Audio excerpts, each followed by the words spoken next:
Hello, Assalamualaikum Abdurrahman. So, First of all, thank you so much for giving your time to me. I feel really honored to have you at this platform. So I know you, you know me. Can you just please introduce yourself? well, I want to start by thanking you for having me in your special channel on YouTube.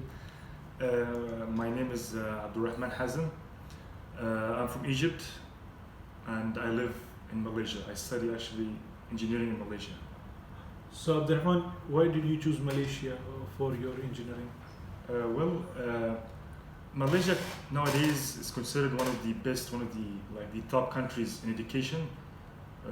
They provide very good quality of education, and comparing to other countries, they are affordable. And actually, due to personal reasons, like for example, I was born in Malaysia, so I'm familiar with the culture because overall it's an Asian culture, so it's not very easy to adapt with or like to get well with. But for me, it was very easy.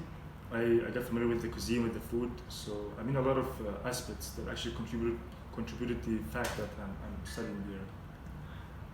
Abdurrahman, speaking about the university you're in Islam, Yes, my university is International Islamic University Malaysia, IIUM, which stands for.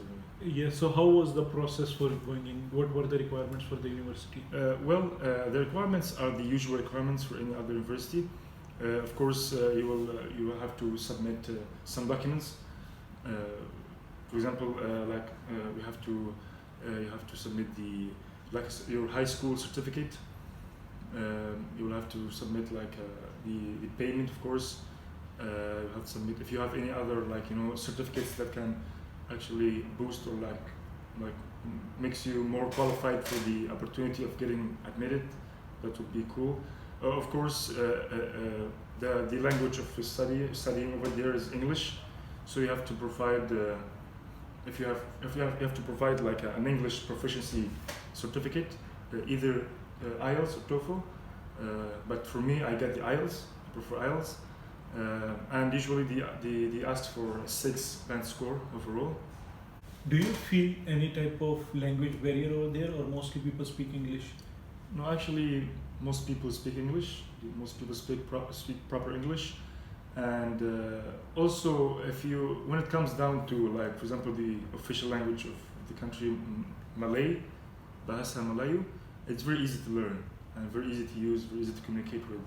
And especially that it has a lot of words, common words in Arabic and in English, of course. So it's really easy. What about the living cost? How much is expense for you in 1 month? It depends. It depends on where you stay. For example, I stay at the campus, so the university provided for us canteens and a variety of foods. We have Arab food, we have Bengali food, we have Indian food, we have Malay food, of course, Indonesian, a lot of varieties, and it's also cheap. And also the accommodation, in the campus, it's also really affordable comparing to outside of campus. I have also friends from Bangladesh and other countries. So it depends on the person. It depends on your expenses and what you do, and your activities, daily activities. If you hang out a lot, of course you'll need to pay to spend more money. So personally, for me, I spend around I go to the gym, of course, and I get a lot of food.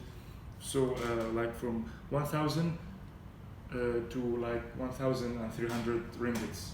Which is around $250 to $300. Yeah. The $1 is like 3.94. Let's say 4. Yeah. Yeah. And what type of nationalities you meet over there? What type of students are with you? A lot. I meet a lot of students from different backgrounds. A lot. I happen to have a lot of Arab friends. For example, I have Saudi friends. I have of course Egyptian friends. I have from Morocco, Algeria, Tunisia. I also have I have Malay friends, of course, and I have friends from Maldives. I have friends from Sri Lanka, India, Pakistan, Bangladesh. I have friends.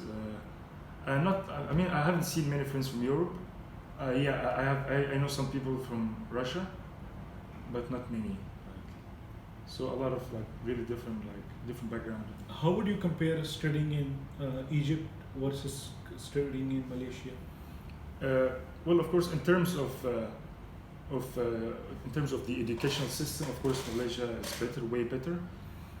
But also you have to, I mean, in terms of financial matters, of course, Malaysia will be expensive a little bit. But if you are going to, for example, if you are going to continue your studies in Egypt in a private university, I would tell you that rethink, like reconsider, and I would recommend you to go to Malaysia, because usually I think it will be the same. If you go to, for example, to a private university in Egypt, it depends, of course, but if you can pay in Egypt, of course, it's better to pay outside.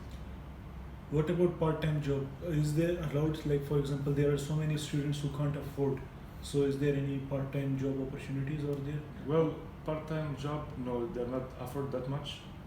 Of course, like in some canteens, you can work as a delivery guy, but usually, like, no, there's no part-time jobs for us as students. What are job prospects, like for example, when you graduate, you can work there in Malaysia? Well, Malaysia is better. Malaysia is the best destination for tourism and for studying. But when it comes to working or finding a good job opportunity, it's not easy, because over there, I mean, there are a lot of Malays, like the locals, and also Chinese and Indians. They are also a part of the community. So you feel like the community is fed up with, like, there's no chances for foreigners to get a good job. So you can find as well. You can find, but it's really hard. Don't depend on that. Don't put a lot of hopes. What about your normal day, your normal academic day? How is it? My normal academic day, of course, it depends on the person. For me, I prefer when I go in the morning to my lectures, 8 a.m. lectures. I finish around for like 2 p.m., maybe 5 p.m. It depends on the lectures in the day. After I come back, I rest in my room for a while.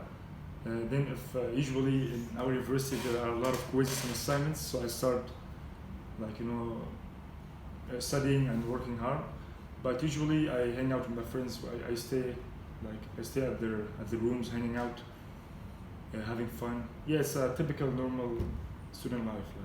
What is the one thing you like about living in Malaysia and one thing you hate about living in Malaysia?